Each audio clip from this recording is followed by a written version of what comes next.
Oke, jadi perkenalkan, namaku Kaiser Evandra Galeno dengan NIM 051 dan kali ini saya akan menjelaskan tentang artefak desain Louis Gosselaer.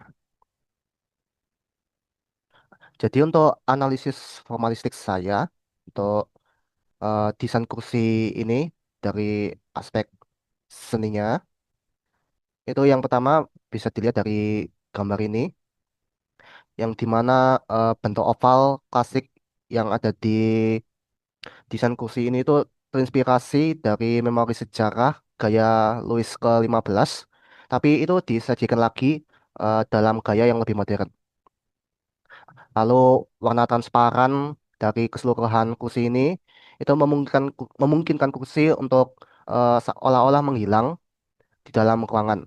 Jadi ini cocok untuk ruang sempit atau untuk menonjolkan objek lain. Lalu kalau dilihat dari gambar, ini tekstur permukaan batunya ini mengilap sehingga memantulkan cahaya di sekitarnya. Ini membuat kursi menjadi tampak mewah tapi juga tahan lama. Lalu ada sandaran ini, sandaran tangan dengan garis yang mengalir. Itu menawarkan kenyamanan yang ergonomis dan mengundang untuk diduduki. Lalu tekstur plastik polikarbonat ini yang halus memberikan kesan yang futuristik, bersih, artifisial, dan sangat kontras dengan tekstur organik seperti daun yang ada di foto ini dan juga tekstur kasar yaitu lantai batu di latar belakang. Ini sumbernya. Oke, lalu kita beralih ke analisis historiografis yang mencakup 5W dan satu hanya. Oke, jadi secara spesifik, artefak ini itu merupakan reinterpretasi dari kursi berlengan klasik Prancis yang namanya Sig à la Reine. Nah, ini contoh kursinya ya, seperti ini. Nah, ini bukan sekedar kursi berlengan biasa, tapi inspirasi visual utamanya ini mengadopsi karakteristik gaya peralihan menuju ke era Louis ke-16 yang ditandai dengan penggunaan sandaran punggung yang berbentuk oval atau medallion back yang ikonik. Philippe Starck selaku pembuat eh, desain kursi Louis Gosselaer ini menyederhanakan ornamen klasik menjadi siluet polos, namun tetap mempertahankan unsur kemewahan pada kursi tersebut. Unsur seni yang diadaptasi ini adalah penggabungan garis lengkung dinamis yang merupakan sisa pengaruh Louis ke-15 pada kaki dan lengan dengan bentuk geometris oval yang kayak seperti ini, yang lebih teratur itu merupakan pengaruh dari Louis ke-16 yang kemudian itu disatukan, dibekukan dalam material transparan. Nah, ini perancang modernnya Philippe Starck untuk kartel. Jadi yang mempunyai ide desain kursi ini Philippe Starck dan kartel ini yang merealisasikan atau mewujudkan kursi ini menjadi nyata. Nah, tapi tokoh budaya yang mempengaruhi itu bukan hanya Raja Louis yang ke-15, tapi juga karena adanya pergeseran selera menuju ke era Louis 16 tahun neoklasik awal yang lebih menyukai simetri. Nah, gaya kursi ini itu mencerminkan selera aristokrat Prancis abad ke-18 yang menghargai kenyamanan, namun mulai beralih ke bentuk yang lebih tertata dibandingkan ke era Rokoko sebelumnya.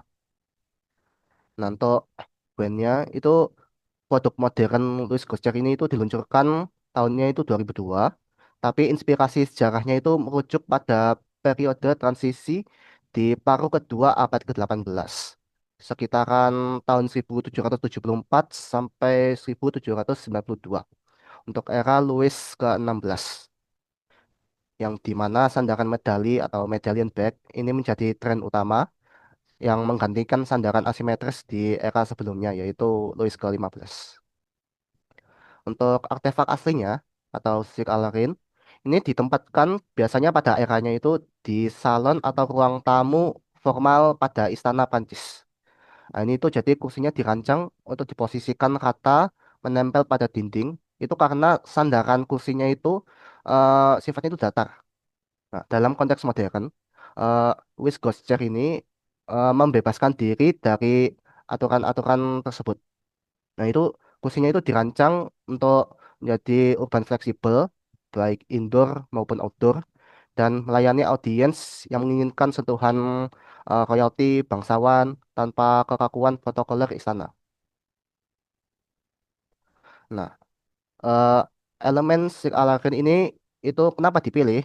Nah, itu alasannya itu karena eh, sandaran medalinya yang bentuk oval itu memberikan bingkai yang sempurna bagi tubuh manusia, sehingga menciptakan kayak tahta modern yang ergonomis. Nah, transparansi yang dihasilkan dari plastiknya itu yang didesain itu dipilih untuk mendekonstruksi hierarki atau simbol status kelas atas itu sehingga kini menjadi hilang dan ringan. Ini menyimpulkan bahwa kemewahan desain ini dapat diakses oleh siapa saja, sehingga menghasilkan apa yang namanya itu demokratisasi desain. Lalu selanjutnya, adaptasi cara ini dilakukan dengan teknik reduksi total. Stark selaku pembuat Louis Gossett ini mengambil struktur dari Sir Alarin, termasuk detail sandaran tangan yang terpisah dari kaki depan, terus dicetak menjadi sebuah satu kesatuan monoblok menggunakan plastik polikarbonat. Jadi itu moldnya itu kayak bukan kayak terpisah-pisah, tapi kayak menjadi sebuah kayak kesatuan gitu. Jadi mold itu kayak satu mold sehingga itu hasilnya itu menjadi lebih kuat. Nah, lalu untuk relevansinya dalam desain modern ini tuh sangat krusial. Soalnya kursi ini itu menunjukkan kalau proporsi klasik itu tetap estetis meski tanpa ornamen ukiran. Nah, lalu ia juga membuktikan bahwa esensi sebuah gaya sejarah itu juga terletak pada siluetnya dan bukan hanya pada materialnya. Ya, itu sekian dari saya penjelasan tentang Louis Gossett. Terima kasih. Maaf jika ada kesalahan penuturan kata atau mungkin info yang kurang jelas. Sekian dari saya. Terima kasih. Jangan lupa like dan subscribe. Dadah.